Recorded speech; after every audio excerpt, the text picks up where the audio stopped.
Bhagavad Gita 12th chapter భక్తి యోగంలో 16th శ్లోక.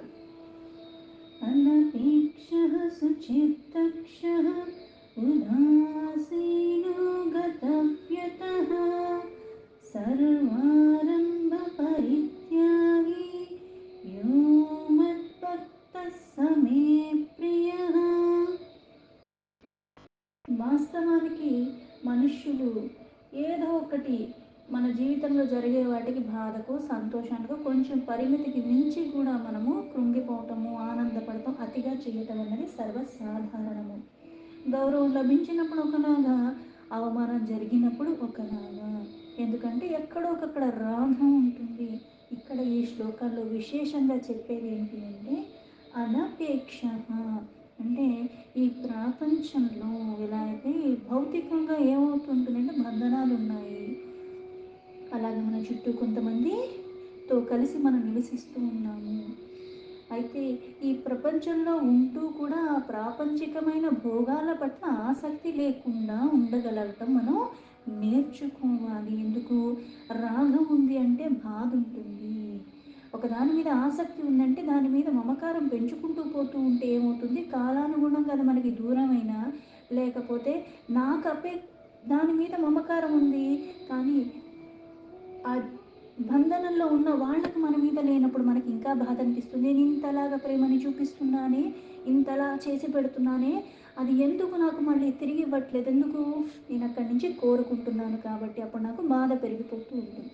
కానీ అన్నిటితో ఉంటూ నేను నా కర్తవ్యాన్ని 100% లోపం లేకుండా చేయాలి. పైగా చేసేది ఎవరికి చేస్తున్నాను? పరమాత్మకి. ఎందుకు? చేసే అవకాశం పరమాత్మ ఇస్తున్నాడు. ఇక్కడ ఉన్నది కూడా పరమాత్మ అన్న భావంలో చేసి, పరమాత్మ మీద తప్పితే లౌకికమైన దేని మీద కూడా ఆసక్తి లేకుండా నేను ఉండగలగటం నేర్చుకున్నప్పుడు సుఖం అన్నది నాకు ఎప్పుడూ ఉంటుంది, దుఃఖం నాకు రాదు. ఎందుకు అంటే నేను దేని మీద ఆసక్తి లేకుండా ఉంటున్నాను కాబట్టి, అది దగ్గర ఉన్నా దూరం అయిపోయినా ఎలా ఉన్నా నా మీద ప్రభావం దాన్ని పడకుండా నేను జాగ్రత్త పడుతున్నాను. అందుకే ఇక్కడ అనపేక్ష, ఈ ప్రాపంచికంలో లాభాల పట్ల కానీ దేని పట్ల కానీ ఆసక్తి లేకుండా ఉండగలగటం. అలాగే శుచిర్దక్ష, శుచి అంటే స్వచ్ఛంగా ఉండటం, మాలిన్యాల రహితంగా ఉండటం, వికారాల రహితంగా ఉండటం. దక్ష అంటే నేర్పుగా ఉండటము. బాహ్యానికి శుచిగా ఉంటే కదా, ఇప్పుడు పూజ చేయాలన్నప్పుడు మనకి ఏం చెప్తారు? సర్వసాధారణంగా అయిన మాటలు ఏంటి? ఆ పూజా ప్రదేశం శుభ్రంగా ఉండాలి, నేను స్నానం చేసి ఉండాలి, అలాగే ఉతికిన బట్టలు ధరించాలి అని చెప్తారు. ఉతికిన బట్టలు ధరిస్తే శుచిగా ఉన్నట్ట, ప్రదేశం శుభ్రంగా ఉండి నేను స్నానం చేస్తే నేను శుచిగా ఉన్నట్ట. ఈ శుచి అన్నది దక్షతో కూడుకుని ఎందుకు చెప్పారు అంటే, ఈ స్వచ్ఛందం ఎలా ఉండాలి? అంతరంగికంగా కూడా ఉండాలి, లోపల బయట వికారాల రహితంగా ఉండాలి. నా ఆలోచనలు కానీ, అలాగే నా భావన, అంటే నేను చూసే దాంట్లో కూడా లోపం ఉండకూడదు. నేను వినేది, నేను మాట్లాడేది, నేను స్పర్శించేది, ఎక్కడ భావనలో కూడా నాకు మాలిన్యాలు లేకుండా నేను అంత స్వచ్ఛంగా ఉండాలి, అంత నేర్పుగా ఉండాలి. అందుకే దక్ష, దీక్షగా నువ్వు ఎప్పుడైతే తీసుకుంటావో అప్పుడు నువ్వు అంత స్వచ్ఛంగా ఉండే అవకాశం ఉంటుంది, లోపాల రహితంగా నువ్వు ఉంటావు. ఉదాసీనో గతవ్యతః, ఉదాసీన అంటే బాధ వస్తుంది. ఇప్పుడు ప్రాపంచిక వాటిల్లో ఆసక్తి ఉన్నప్పుడు బాధ రావటం అనేది సర్వసాధారణం. పక్షపాత ధోరణి కూడా వస్తూ ఉంటుంది. నచ్చిన వాళ్ళ పట్ల ఒకలాగా, నచ్చని వాళ్ళ పట్ల ఒకలాగా, నాకు అనుకూలంగా ఉన్న వాళ్ళకి ఒకలాగా, నాకు వ్యతిరేకంగా ఉన్న వాళ్ళకి ఒకలాగా నేను చేస్తూ ఉంటాను. కానీ ఇక్కడ చింత లేకుండా ఉండగలగటం, పక్షపాత రహితంగా ఉండటము, అందరి పట్ల సమభావంతో ఎప్పుడూ సమదృష్టితో ఉండటము. ఇలా ఉంటే గతవ్యత, కలతలు లేకుండా ఉంటావు, దుఃఖము నుంచి విముక్తి కలుగుతుంది. అంటే దీనికి వెనక్కి తీసుకుంటూ పోతే దుఃఖాలు ఎందుకు వస్తున్నాయి నీకు? ఎందుకంటే నువ్వు పక్షపాత ధోరణిలో ఉంటున్నావు కాబట్టి, ఒకదాని పట్ల ఇష్టంగా ఉంటున్నావు, ఒకదాని పట్ల అయిష్టంగా ఉంటున్నావు. దీనికి కారణం ఏంటి? మళ్ళీ నేను స్వచ్ఛంగా లేకపోవడం. దీనికి కారణం ఏంటి? నా అంతరంగికంగా, బాహ్యంగా నా ఇంద్రియాలు గానీ, నా మనస్సు, బుద్ధి కానీ ఎక్కడో ఒకక్కడ నేను మళ్ళీ వికారాలతో ఉంటున్నాను. మళ్ళీ దీనికి కారణం ఏంటి? ప్రాపంచికమైన వస్తు రూపంలో గానీ, లేకపోతే బంధనాల రూపంలో గానీ దేని మీదో నాకు ఆసక్తి, మమకారం ఇవన్నీ ఉంటున్నాయి. దానికి కారణం ఇవి నాకు వస్తున్నాయి. ఒకటికొకటి ముడిపడి ఉంటుంది. బంధనం నుంచి విముక్తి చెందాలి అంటే అన్నిటి నుంచి విడివడిపోవాలి. అప్పుడు దుఃఖం అన్నది మనకి రాదు. సర్వారంభ పరిత్యాగి, సర్వ ఆరంభ పరిత్యాగి. సర్వ అంటే సమస్తము, ఆరంభ అంటే సమస్త కర్మలు అందు కూడా, పరిత్యాగి అంటే ఇప్పుడు ఒక కర్మను నేను చేస్తున్నా, ఆ కర్మ నేను మొదలు పెట్టేటప్పుడు ఎలా ఉంటుంది? ఇది చేస్తే నాకు అది వస్తుంది, అది కావాలి కాబట్టి నేను ఇది చెయ్యాలి అన్న ధోరణిలో మనం చేస్తూ ఉంటాం సాధారణంగా. కానీ ఏవైతే ఇంతకు ముందు లైన్లో ఇవన్నీ చెప్పారో, ప్రాపంచికమైన వాటి పట్ల ఆసక్తి రహితంగా ఉండటం, స్వచ్ఛంగా ఉండటం, మళ్ళీ పక్షపాత నిధోరణి లేకుండా ఉండటం, అప్పుడు దుఃఖాల నుంచి విముక్తి కలుగుతుంది అని.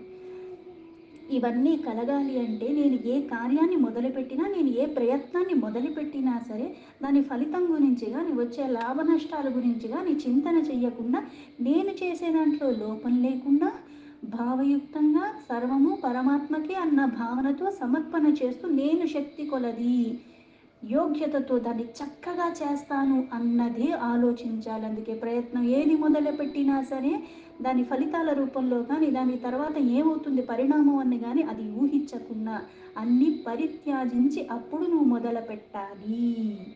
అది సర్వారంభ పరిత్యాగి అంటే సమస్త కర్మలందు కూడా చేసేది నేనే, దీనివల్ల నాకు ఈ లాభం వస్తుంది అన్న భావన లేకుండా ఉండాలి. అందుకే కర్తృత్వ, కర్తను నేను అని అనుకోకూడదు. చేసేది నువ్వే. చేసే యోగ్యత, చేసే శక్తి, ఆ సమయాన్ని, ఆ సందర్భాన్ని, అవకాశాన్ని కల్పించినవాడు పరమాత్మ. నాతో చేపించుకుంటున్నవాడు పరమాత్మ. ఆ చేసేలాగా చేసింది పరమాత్మ అన్న ఎరుకలో ఉండాలి.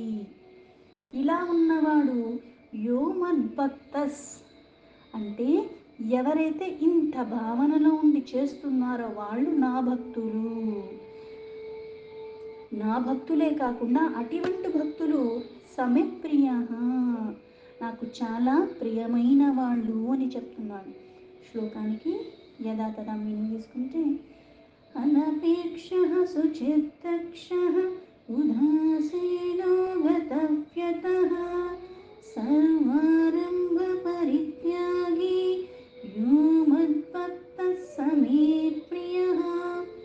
ఏమాత్రము కాంక్ష లేనివాడు, శరీర ఇంద్రియాలు మనస్సునందు శుచిగా ఎల్లవేళలా ఉన్నవాడు, దక్షుడు, పక్షపాత రహితంగా ఎలాంటి దుఃఖాలకి చలించనివాడు, సమస్త కర్మలు యందు కర్తృత్వ అభిమానాలు లేనివాడు, అటువంటి భక్తుడే నాకు ప్రియమైనవాడు. అంటే స్వార్థం లేకుండా నిష్కామ భావంతో సమస్త కర్మల్ని కూడా ఆచరించేవాడు. ప్రపంచంలో ఆసక్తి రహితంగా ఉండటం అంటే అది సాధారణమైనది కాదు. ఇప్పుడు నేను చాలా కష్టమైన పరిస్థితుల్లో ఉంటున్నాను. నాకు అసలు తినటానికి, ఉండటానికి కూడా చాలా జీవనం గడవటానికి కష్టతరం అయిపోయినప్పుడు నాకు అకస్మాత్తుగా కొన్ని డబ్బులు లభించాయి. అది లేకపోతే నేను ఎంత దుఃఖానికైతే అనుభవిస్తూ ఉన్నానో, కానీ ఆ సమయంలో నాకు లభించినప్పుడు నేనేం చేస్తాను? ఒకటికి 2 సార్లు ఆలోచన. ఎందుకంటే దేని వల్ల కరువుతో నేను ఇప్పుడు దాకా ఉన్నాను. ఇప్పుడు అది లభించినప్పుడు నాకు విచ్చలవిడితనం రాదే, ఆ చంచలత్వానికి లోబడనే. ఇది పరమాత్మ ఒక మహాప్రసాదంగా భావించి ఎప్పుడైతే దీన్ని మళ్ళీ నేను విచ్చలవిడిగా చెయ్యకుండా ఎంత కావాలో అవసరానికి మించి తీసుకోకుండా మళ్ళీ అటువంటి స్థితిలో కూడా ఇంకొకరికి నేను అవసరానికి ఇవ్వగలిగినప్పుడు అది ముఖ్యము. ఎంత కోటీశ్వరుడు అన్నవి కాదు ఇక్కడ, పరిమితిలో ఉండగలగటం నేర్చుకోవాలి. ఎంత ఐశ్వర్యం ఉన్నా, ఎంత సంపద ఉన్నా సరే దాన్ని వినియోగం చెయ్యవలసిన విధానంగా నువ్వు చెయ్యనప్పుడు ఆ సంపదంతా కూడా విలువ లేకుండా పోతుంది. ప్రాధాన్యత దేనికి ఇస్తున్నావు? వస్తువులకు ఇస్తున్నావా, బంధనాలకు ఇస్తున్నావా, లేకపోతే చరాచర జీవరాశులమయంగా ఉన్నదంతా కూడా పరమాత్మే అన్న ఎరుకలో ఉంటున్నావా? ఒకటికి ఇంకో దాని మీద ఎప్పుడూ ఆధారపడే ఉంటుంది. మనం కూడా ఉన్నాం. మనం ఏమైనా పంటలు పండిస్తున్నామా? లేదే ఎవరో కాయా కష్టం చేసి అంత కష్టపడి శ్రమ చేసుకుని పంటలు పండిస్తూ ఉన్నారు. అవి విక్రయిస్తూ ఉన్నారు. అక్కడి నుంచి మళ్ళీ ఏయోయో ప్రదేశాల్లో మనం ఉన్నప్పటికీ కూడా మన చెంతకి మనం డబ్బులు ఇచ్చి తెచ్చుకోగలుగుతున్నాం. ఈ డబ్బులు నేను కష్టపడి సంపాదించుకున్న ఏదైనా సరే ఆ వస్తువు అయితే నేను కష్టపడి చెయ్యలేదే. కానీ నేను డబ్బులిచ్చి వస్తువుని తెచ్చేసుకుంటున్నాను. అది నేను వినియోగించుకుంటున్నాను. కానీ అది కష్టపడి సంపాదించింది ఇంకొకళ్ళు. అంటే నేను నా జీవితానికి ఆధారంగా వేరే వాళ్ళు కష్టపడిన వస్తువులు, వాళ్ళు కష్టపడి ఏదైతే సమకూరుస్తున్నారో దాన్ని నేను వినియోగించుకుంటున్నాను. అంటే నేను వాళ్ళ మీద ఆధారపడి ఉన్నాను. ప్రత్యక్షంగా అయినా పరోక్షంగా అయినా. ఇలా జీవితంలో అందరూ ఏదో ఒక దాని మీద మనం ఆధారపడి మనం గడుపుతూనే ఉన్నాము. అయితే అవసరం ఏమిటి? ఆ అవసరాన్ని గుర్తించాలి. అత్యవసరం వాటికి వినియోగించాలి. అక్కరకు రాని విషయాలకి నువ్వు విచ్చలవిడితనాన్ని, ఎంత సంపద ఉన్నా సరే దాన్ని వినియోగించకూడదన్న జ్ఞానం ఉండాలి. అన్నీ నాకే కావాలన్న ధోరణిలో ఉండకూడదు. ఇదంతా నాది అని అనుకోకూడదు. అన్నీ నాకే కావాలి అన్న ధోరణి ఉండకూడదు. నా జీవితంలో బంధనాల రూపంలో కావచ్చు, ఏదైనా సరే నాకు లభించింది మహప్రసాదము. అలాగే నాకు ఉన్న దాంట్లో కోరికలు మళ్ళీ అనర్థాలకి దారితివ్వకుండా అదుపులో ఉంచుకుంటున్న జ్ఞానేంద్రియాల్ని, కర్మేంద్రియాల్ని అన్నిటినీ, ముఖ్యంగా మనస్సు.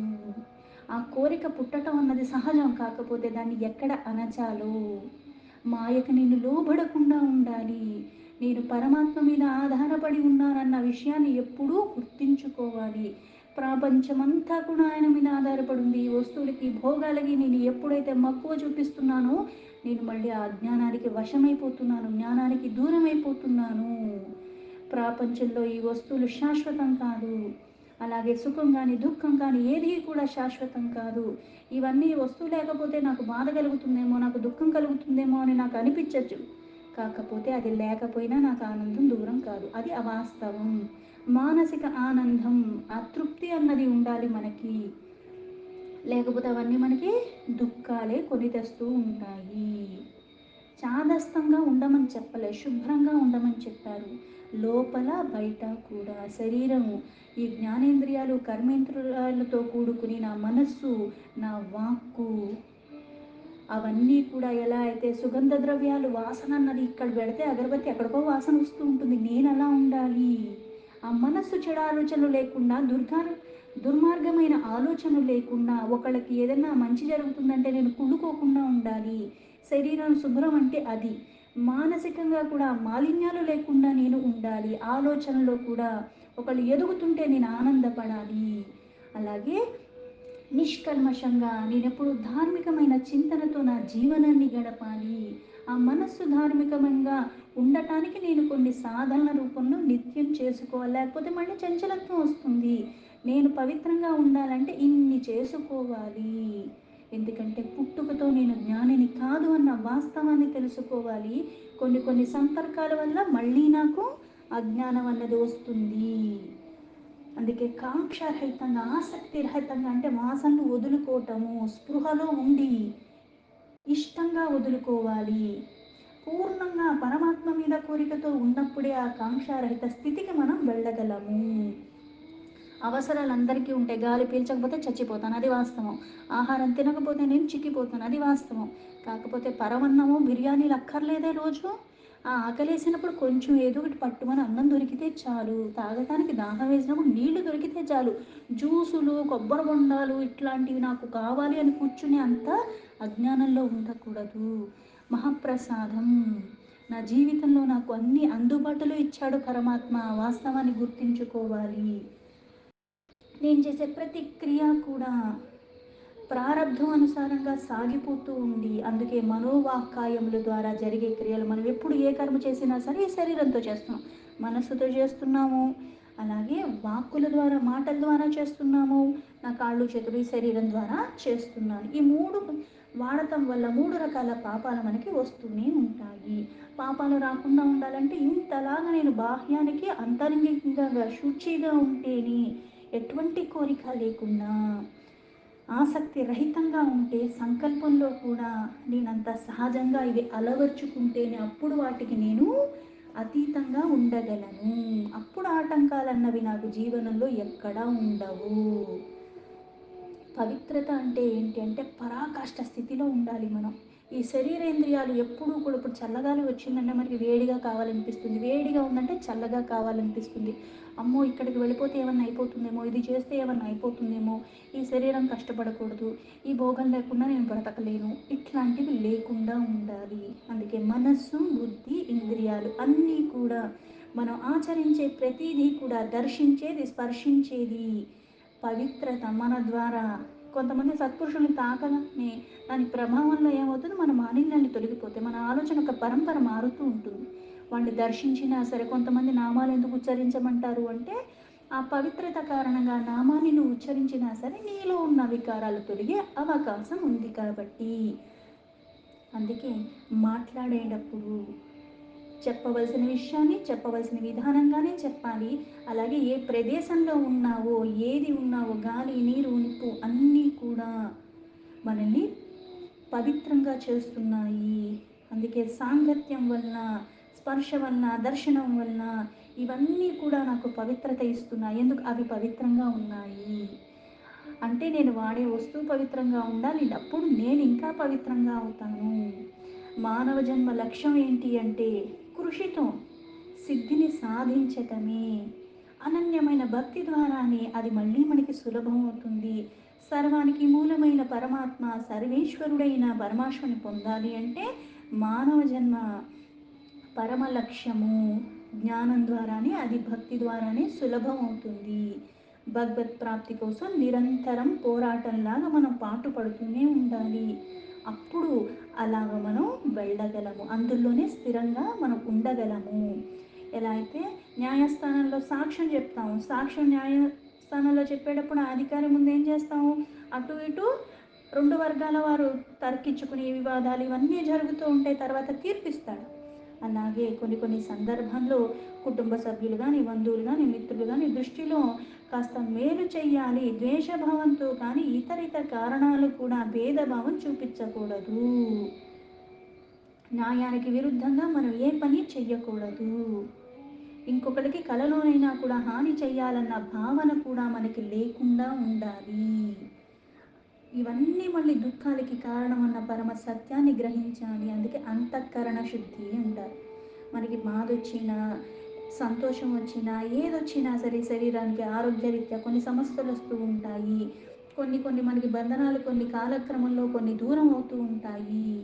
ధనం నష్టం రావచ్చు, ఏదో ఒకటి అవుతూ ఉండదు. ప్రారంధం మనం చేసుకున్న వాటి బట్టి మనం అనుభవించాల్సిన దాన్ని బట్టి వచ్చిపోయేవి ఇవన్నీ కూడా. కానీ ఏ విధంగా కూడా మనం వికారాలకి లోబడకుండా ఉండాలి. జగత్తులో సంభవించేవన్నీ కూడా సంఘటనలు ప్రతిదానికి భయపడకూడదు. అలా అని చెప్పి భయరహితంగా విచ్చలవిడిగా కూడా ఉండమని చెప్పలేదు. నేను చేసేవన్నీ కూడా దిగులు, దుఃఖము ఇవేవీ లేకుండా మానవులకి అంతా సాధ్యం కాదు. కాకపోతే సాధన ద్వారా సాధించలేనిది కూడా ఏదీ లేదు. అందుకే గుణమయమైన మనం సాత్విక, రాజస, తామస గుణాలతో పడి ఉంటాం. సాత్వికాన్ని పెంచుకుంటూ రాజసని, తమో గుణాన్ని మనం అణుచుకుంటూ ఓర్పుతో ఉండాలి. ఓర్పుతో ఉండాలి అంటే ఎవరేది చేసినా సరే ఓర్చుకోమని కాదు ఇక్కడ అర్థము. జ్ఞానానికి మూలమైన భక్తి. అందుకే నా కర్తవ్యాన్ని నేను ఎప్పుడు ధర్మపరంగానే చేస్తూ ఉంటాను. సుఖ దుఃఖాలు కానీ, ఆది వ్యాధి ఇలాంటివి ఏవి సంభవించినా నా జీవితంలో సమానంగా తీసుకోవటం, సమభావనతో చూడటం, మనసు అప్పుడు నిర్మలంగా ఉంటుంది. నాకు వచ్చిన కష్టమేమో మహా కష్టం అని, అదే కష్టం ఇతరులకు వస్తే అది తక్కువ అన్న భావనలో కాదు, నా పరిస్థితి ఎలా ఉందో అవతల వాడిది కూడా అంతే అన్నది అర్థం చేసుకోవటము.